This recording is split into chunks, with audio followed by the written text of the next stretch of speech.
watching. Hope everyone is having a good day, good evening. Hope everyone is doing well. I'm today in conversation with our group director of HR, Ms. Saima. Thank you so much for joining us, ma'am. So, considering how the carnival has evolved this much, and previously it used to be in big venues, now it has become digital. But carnival as a word, as a feeling, always is a feeling of joy. It always is a feeling of pride among our company, carnival word in general, and our company's carnival in particular. So, ma'am, what do you think makes the carnival so special? Carnival is a time to basically give back to our blue collar workforce, our frontliners who have been working hard throughout the year. It's a time to show them respect, the love and happiness and the respect which we all look forward to. It's a time to make them feel proud, and it includes a lot of events which revolves around the talent, revolves around the compassionate awards as well as the sports events. So the happiness what you see on their faces while they are participating in the entire event makes all of us feel proud that we are able to give back to our frontliners. So, ma'am, I feel you have been there from probably the first carnival onwards now. So, how would you feel the event has evolved? From, although obviously we know that it's digital, but more on detail from you. See, the bandwidth of the event itself, which we started in 2014, was around 1,800 people. Today, we are across to 4,200 people in UAE. The amount of people bringing them together at one place and ensuring that every single individual enjoys that whole day has been evolving every single year, and we ensure that we give them something new for every year to add on more happiness to the event. The awards what we give back to our people, the financial monetary value has been increased year on year, adding many more awards where it not related to only to our employees, limited to our employees, but extending to their families. When we talk about families, it's about their parents, it's about their children, it's about their any uh, any illness which is life threatening, Right. to ensure that all these aspects are also included for our people. So that's the another aspect of it. Apart from that, this year coming into a new avatar of digital carnival has been an exciting aspect of it, connecting almost around 31 different accommodations across UAE. People being live throughout has been it's challenging, but it's really exciting about it. We can see the happiness, we can see the excitement on the faces of our people being connected digitally.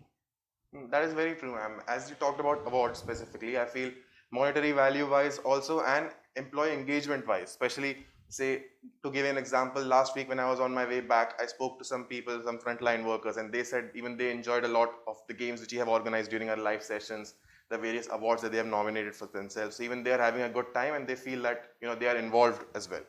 So, ma'am, as we said before, family. So, ma'am, you have been in our EFS family for a long, long time. So, what memories would you recall from your first carnival? How was that experience that time?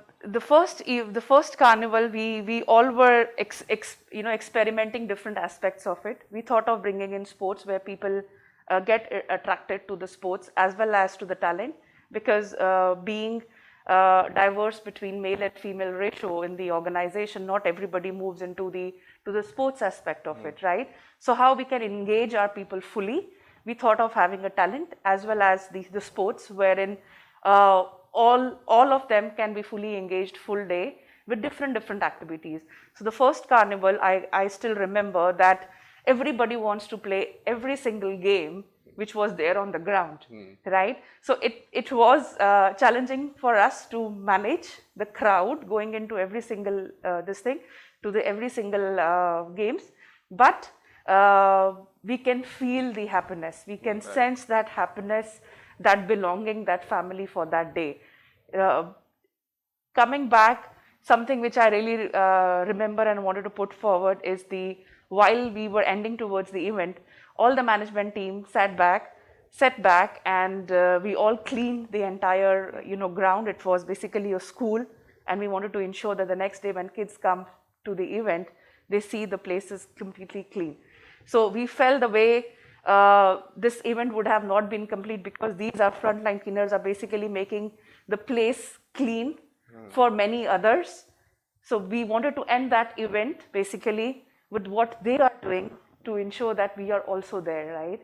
So when we say that we wanted to give them back, we wanted to give them back in a way that we serve them till the end. Very true. Very true. And again, as we all know, the event has evolved. So before it used to be on school grounds. Now we have a variety of areas where a variety of sports are being held. Now we have got over multiple weeks. Almost every week we have multiple events. There are a lot of participation. As ma'am said, there are a lot of more people, from almost 4,000 people, 4,000 plus people now. So I'm moving on. Finally, what would be your message to all EFCNs, our frontline staff, all staff in the office? What would be your message? I would like to thank all of them.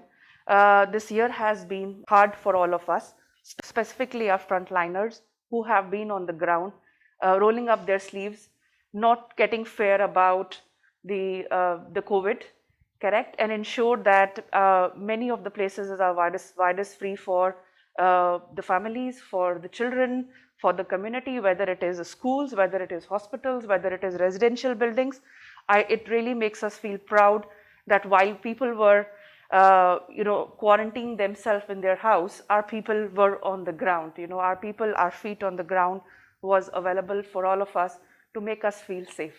I really wanted to salute all my frontliners, and we are looking forward on 5th of February to basically make them feel proud and give them back a sense of happiness what we can. True. As I feel that amongst all the interviews I have conducted, gratitude has been a common theme amongst everyone. Gratitude for the fact that our frontliners have helped us through everything. Gratitude for the fact that we survived the year. That was the most important part, and we have survived and we have thrived, so to say. So I think that has been a great thing. So I'll wrap this up here. Everyone, take care. Have a nice time. Stay safe. Get the vaccine. I think it's about time we are done with this and move on to more of a normal stage of our life. Thank you so much, ma'am, for joining Thank us you. again. Thank you, everyone. Have a nice day.